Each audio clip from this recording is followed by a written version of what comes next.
बनवूया नवरात्री स्पेशल शेंगदाणा बटाट्याची उपवासाची भाजी।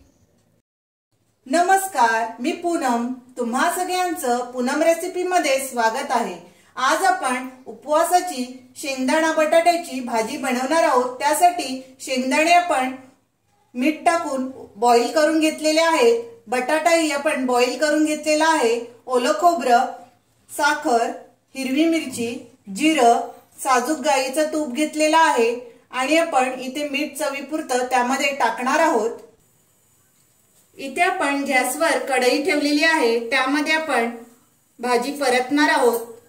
आपण गाईचं तूप मोठा 1 चमचा घेतलेला आहे। तूप गरम झालं की त्यामध्ये आपण जिरं टाकून घेऊ। इथे आपण 1 चमचा जिरं टाकूया। इथे बघा जिरं तडतडलेलं आहे, त्यामध्येच आपण हिरवी मिरची टाकून घेऊ। इथे आपण 2 मिरच्या कापून घेतलेल्या आहेत। मिरची इथे आपण परतून घेतलेली आहे, त्यामध्ये आपण शेंगदाणा बॉईल करून मीठ टाकून घेतलेला आहे, म्हणजे चवीला खूप छान लागतो। आणि इथे आपण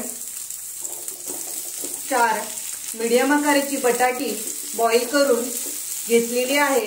हे सर्व आपण परतून घेऊया।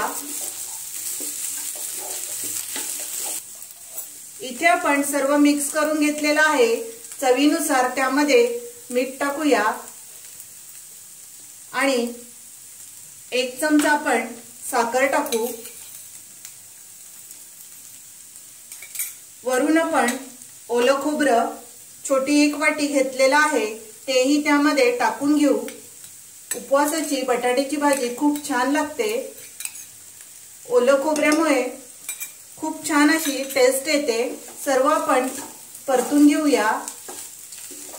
आपण एक चांगली 5 मिनिटं वाफ काढून घेऊ। इथे आपण 5 मिनिटं छान अशी वाफ घेतलेली आहे।